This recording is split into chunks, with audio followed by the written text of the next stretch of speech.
Good morning, everybody.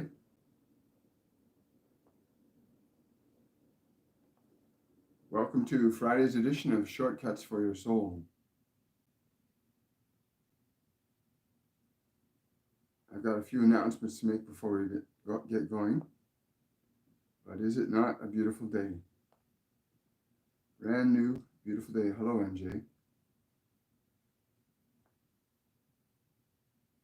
That's wonderful. Yes, so today I want to talk about next Tuesday's Patreon's only live event that will be happening on December the 7th at 7 p.m. And it's going to be called Keep Your Peace. And it's going to be with John the Baptist, talking about how to keep your peace. I'm very excited about that because everybody needs to know how to keep their peace. You know, we're so busy trying to find it in the world. We have to learn how to keep it in our hearts. That's what he told me. We're going to be talking about how to do that, how to keep your peace.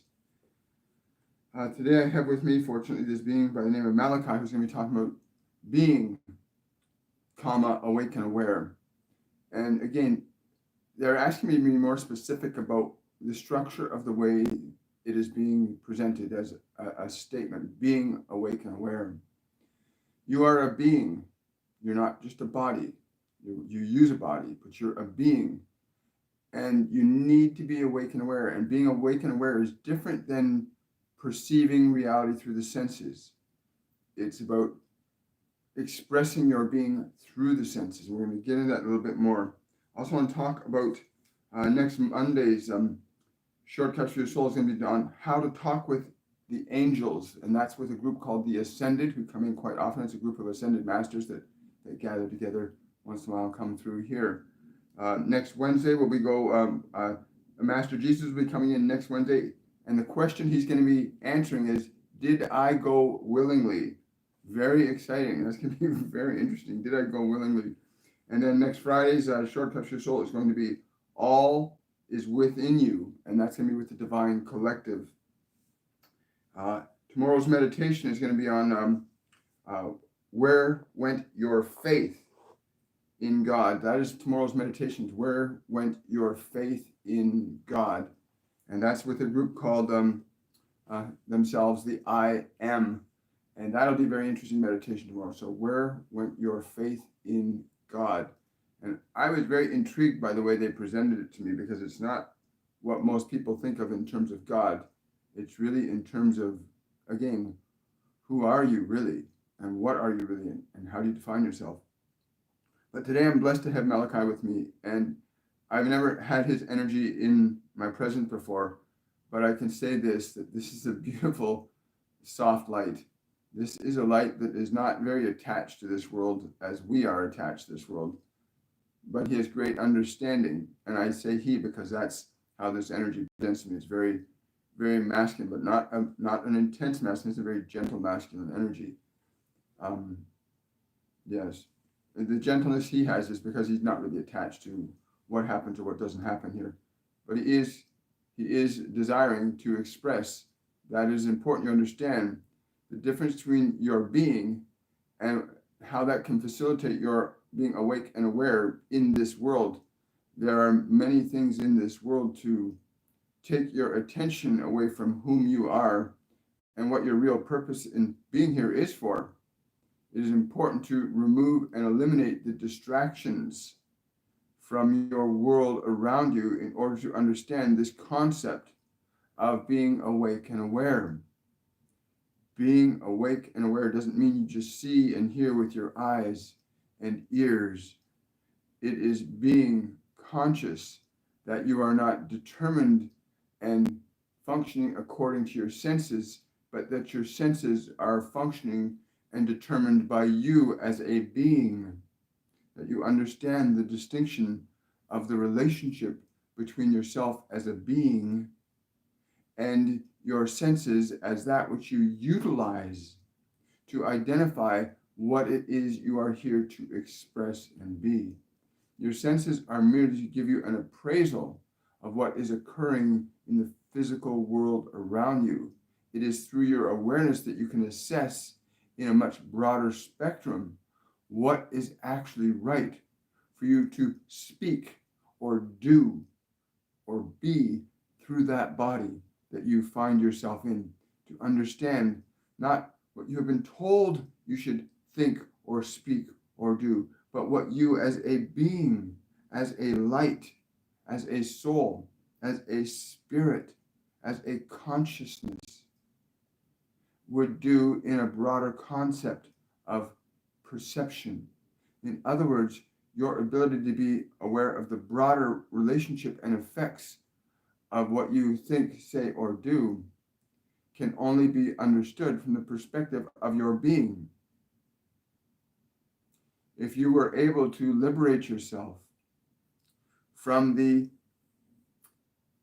impediments of your senses, you would perceive and act very differently than you currently do.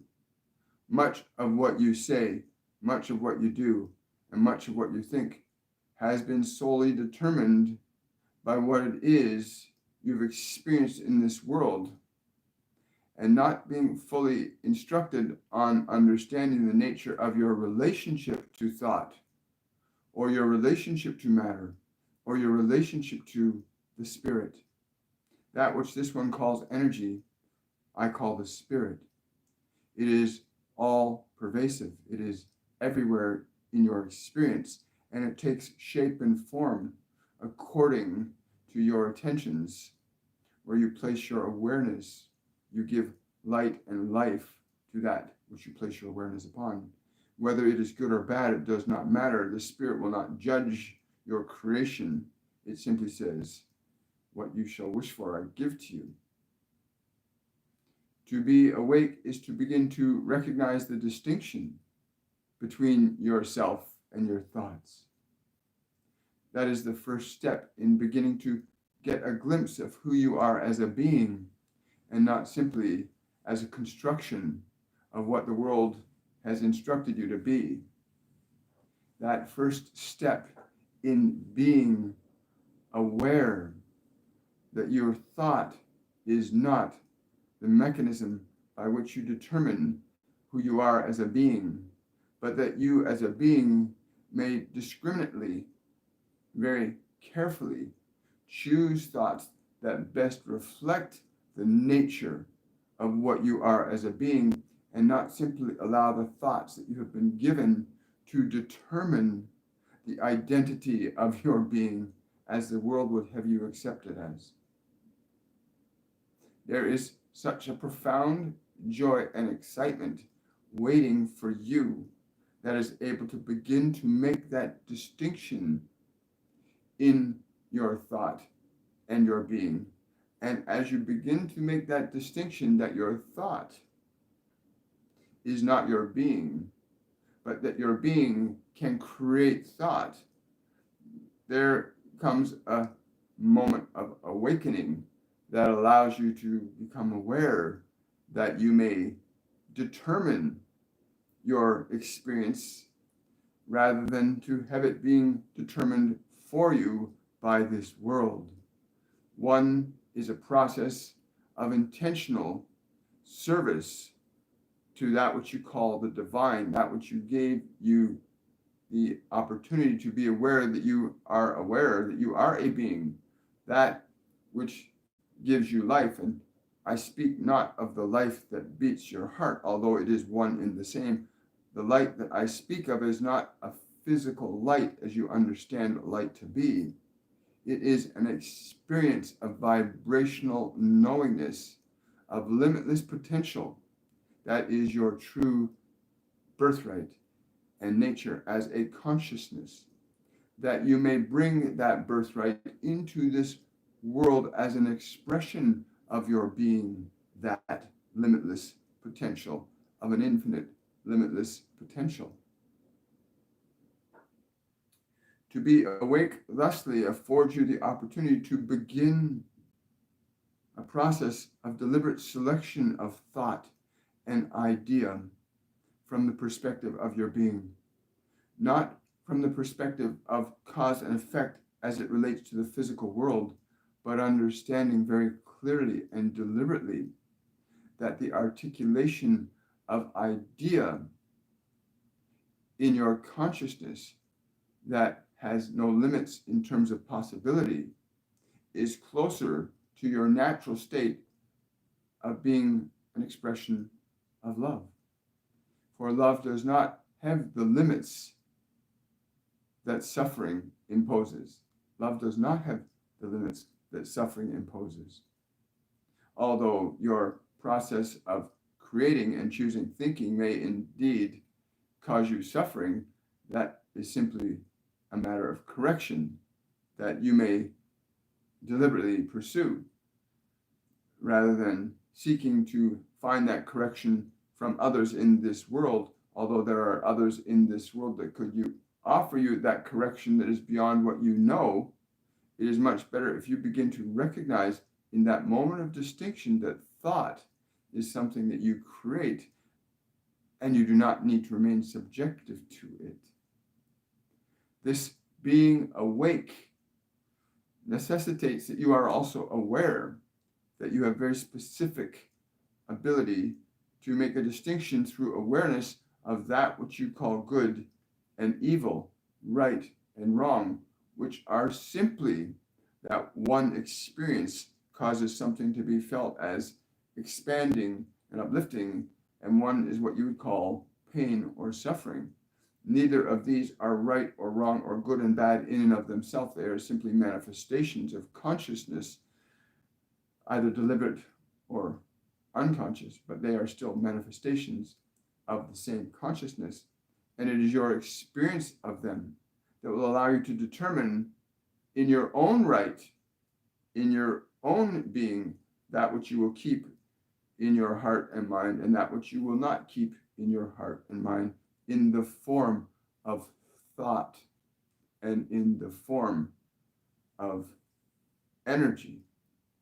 That first step in distinguishing between yourself and your thought is crucial in being able to differentiate yourself from the personality that the world has bequested to you. It is important to understand that distinction in thought that you yourself are capable of making as an awareness to say, this thought is not who I am. That simple distinction begins a process of liberation. It begins a process of your liberation that you get to articulate deliberately. And when you begin to make the connection that certain specific manifestations of thought necessitate very precise manifestations of what you call emotion, which is the substance of matter, that place where matter begins to be moved by your thought and the quality of your thought. That is what emotion is. When matter is being moved by the quality of a thought, you perceive an emotion that causes very exacting and precise effects in the conditions of matter. And in that moment where you begin to correct thought, you say, this thought does not represent the nature of who I am. In that moment, you open a doorway back to heaven, or what some would call heaven, which is really quite simply the recognition of your limitless capacity to create, the recognition of your deliberate and intentional capacity to create, that you can do so limitlessly, and you are doing so whether you know or not. Even in your suffering, you are still creating. Even in your thinking that is harmful to your body or harmful to your experience of this world, you are still in limitless creation. It's just that one is not very good than the other is. But neither one is good or bad in and of themselves. They are part of the same creative process that you may be engaged in deliberately or unintentionally. It is much better that you become conscious of this reality, that you become aware that your thoughts are not who you are, and that awareness restores you to this place of being. And in that place of being, you become awake, you become aware, you become deliberate and intentional in the process of creation, much the same way as your Creator was deliberate in the process of creation with you and all of you. And you now are given the opportunity to make that distinction again between who you are being, whether you will be awake and aware, or whether you will remain asleep, believing that you have no control or authority over your world and your life, your thoughts, your manifestations. And there are many of you that believe this right now. It is, from our perspective, not unfortunate that you are experiencing discomfort. You are simply learning creation. And like all things, creation has inevitable effects depending on the nature and quality of what it is you're choosing to create, both in emotional nuances and in specific thoughts. For thoughts are very precise in the architecture of physical experience. Thoughts are very precise in the architecture of physical appearance and experience. Thought is the architect of your experience in matter, time, and space. And the moment you are being aware of the distinction between one thought or another, and whether or not it serves you or not, you find yourself moving to that place of freedom and liberation in that process. But this is the very first step of being awake and aware. Your being in its natural state is always awake and aware. But a first step, a first turn of the door handle must be made, that you are not your thoughts, that you are not your thoughts. You are not your thoughts. That simple beginning point in your perceptual awareness begins your awakening process of your own accord. The moment you distinguish that this thought is not who I am, you begin to wake up. The minute you make that discernment, awakening begins. It does not begin when you open the eyes of that physical body in the morning, although it can. It begins when you realize that my thoughts are not who I am. They're something I possess in the framework of this personality, but they're not who I am. As equally, there is another step that can be considered as well, that even that body that you find yourself hearing these words through, or smelling smells through, or tasting tastes through, even that is not the point of your being. It is simply your physical mechanism giving you an appraisal of what its experience is of these dimensional realms of this physical world. My goal is very simple today. Being awake and aware is what you came here to understand and comprehend. And many of you find yourself struggling in thought, with thought, believing it, not recognizing that your thought is not who you are, and even the thoughts that others would offer to you may not accurately reflect who you are any more than the ones you believe yourself. It is important you begin to make that distinction between who you are as a being and the thoughts that you have. The awakening begins there for all of you. The beginning of your awakening is there in that moment of distinction between your awareness and the thoughts. In that moment where you recognize your thoughts that you possess in that body are not you. They are simply something you are aware of.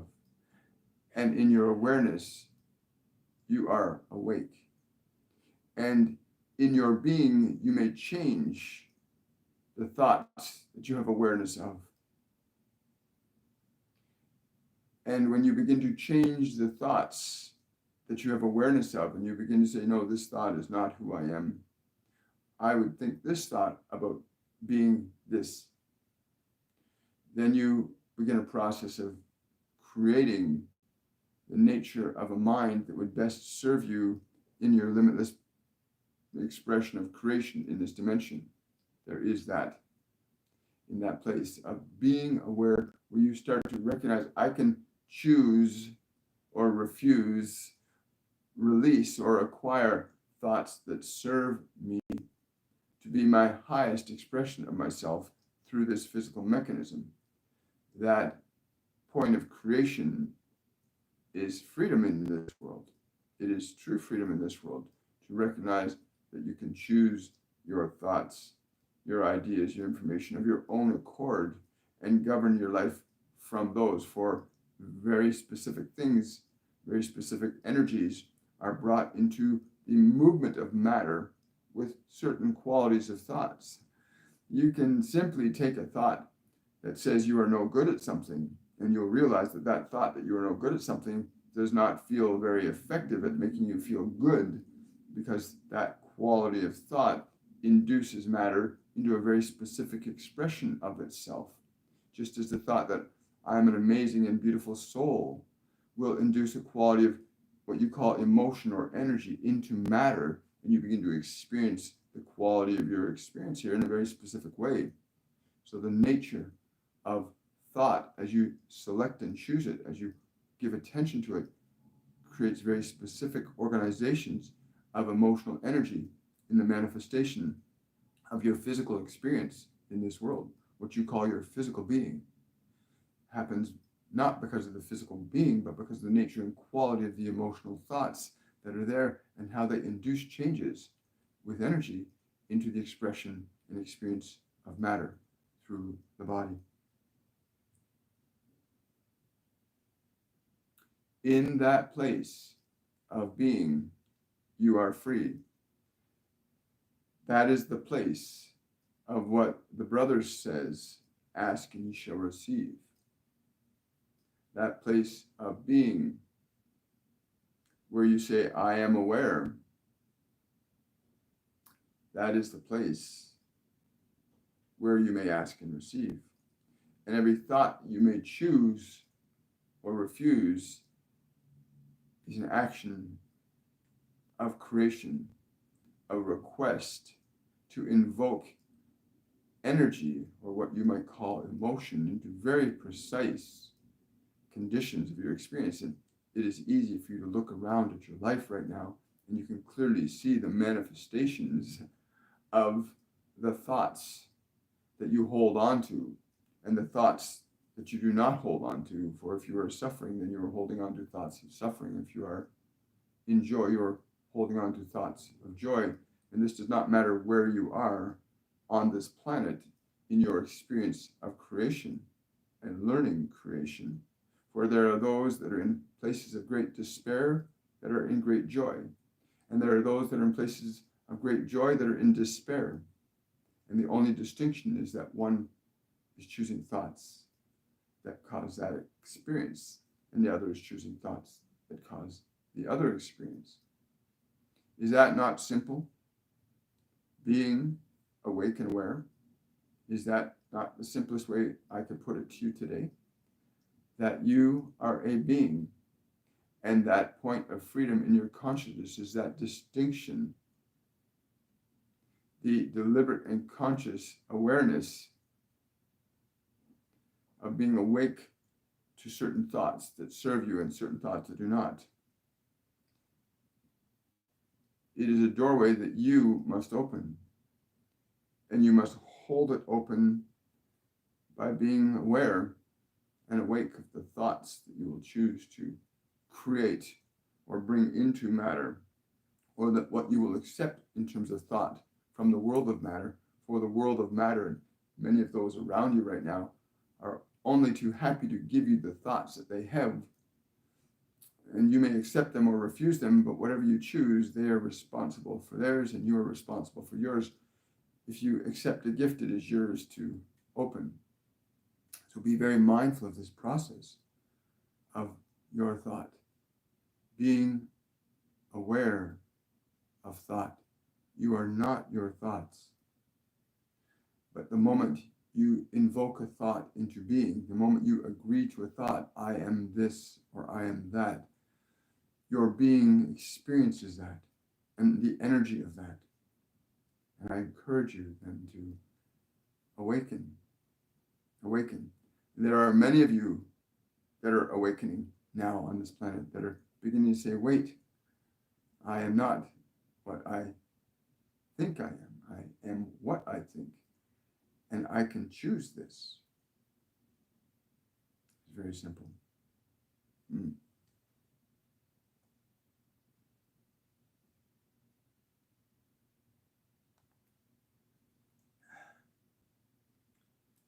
Thank you, Malachi.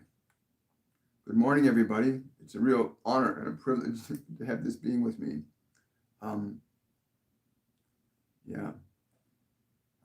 If I try to interpret his energy, if you could imagine, literally imagine like just a white glowing light of flowing robes, like light cloths of light, like flowing, almost like angels' wings hovering, in the air in front of you. That's kind of the energy I get from him if I give it a physical representation.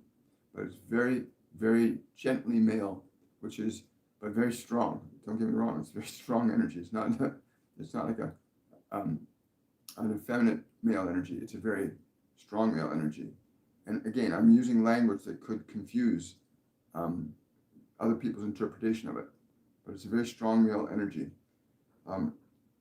So questions. Hello from South Africa. Good to have you here. Wonderful. Wonderful. Yeah, maybe people can leave a statement about where you're from, if you wouldn't mind. Let other people know how many people got from around the world here. Question from Vanessa. How can I heal completely from my whole being? He's saying that he thinks you're asking that, how do you heal your whole being? It is very simple. First, you must recognize that the conditions of what you call your being, you are referring specifically to your physical body and your mind and emotions at this time. Begin that first step. Open the door. Open the door by becoming very mindful of your thought. Even in the nature of your question, you've already holding on to the thought that there's something not whole with you, that you're somehow incomplete and insufficient. The very nature of that thought indicates that you are holding on to that experience. What thought would you choose that would be better than this? What thought would you choose that would be better than this? You may do this. Choose this thought. But relinquish this one. Your question reveals the answer of your own suffering. You hold on to these thoughts. Release them. Release them. Yes, he's saying grab onto the thoughts, like really hold the thoughts that will give you great joy and delight. So grab onto thoughts, really strong thoughts of vitality and health, and really hold on to them. He says the process of emotional invocation comes with the consistent holding onto of certain thoughts. It is when you are able to really embody the thought as a true living truth, it becomes flesh. When you embody a thought as a living truth, it becomes flesh. Wow, cool. Oh, hi, Ruth. Oh, Magnet. Wonderful. Thank you so much. Wonderful. Wonderful. Question from Jana. Could you give examples of how to switch from thinking thoughts to creating thoughts? Can you give an example of that? Yeah. If you understand the nature of who you are, the moment you conceive of something that you would wish, it will be given to you.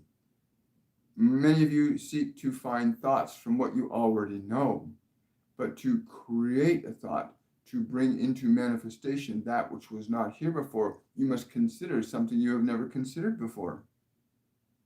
Consider something you have never experienced before.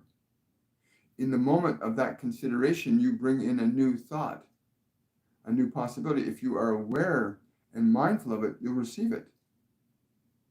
It is very easy. Again, many of you tend to look in your minds, in what you remember and what you already know, for something new, and you will never find something new from what is old. You cannot. You can only find something new from something new. So what have you not experienced? What do you not know that you would like to know? and pursue that question. How may I be this that I've never been before? How may I be of greater joy? And the very nature of your question to that which you do not know will invoke its response from the all-loving. And that is where you get new thought from the all-loving, the all-knowing that responds to you in your individual being. And that is the creation of new thought from your source. There is nothing new under the sun. I'm not sure why I said that, but that's pretty cool. Question from Drusilla: what thoughts have caused my present illness?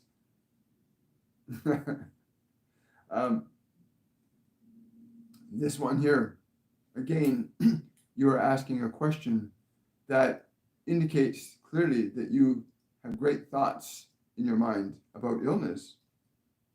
You have thoughts in your mind about illness. Release them. Where are your thoughts of vitality? Where are your thoughts of bliss?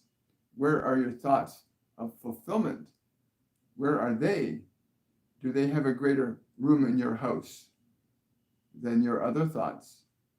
Which thoughts are greater? Thank you so much. Great question, Drusilla. Thank you.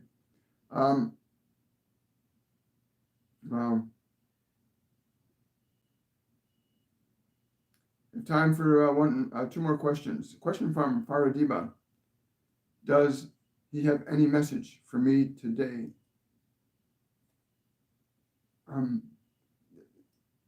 The first words that he threw out to me was, take heart and soar, lift thine eyes up. Lift thine eyes up. Yes. When he's saying, I'm just asking about what he means by lift thine eyes up, because that's a physical action. He says, no, it's not a physical action, but your mind might understand it better that way. But that to lift your attention up beyond what you know, to look up outside of what you know, look out of what you know, so that you can grasp and glimpse. He's saying from the heavens, that which you wish to bring to earth. But lift thine eyes up, away from what you know. I love that. That's beautiful. Thank you so much. Thank you, Faradiba. Great question. Last question of the day. Question from Daniela. Negative thought, then, is a form of judgment, which is very harmful, thus conditioning myself, others, and all. That is absolutely. He's saying, you got it. He's very, like, woo, yeah. His heart is open, very exciting. There is great joy when one realizes the truth. It ripples through all of us. When one realizes the truth, no matter how small, it ripples through all of us. Just as when one realizes their suffering, it ripples through all of us. None of us are separate from the creation. There is great joy in your recognition of this. Wow. Thank you, Daniela. Thank you. And I just want to reiterate for my patrons that the Patreon's only live event is on Tuesday, December 7th at 7 p.m. And it's going to be on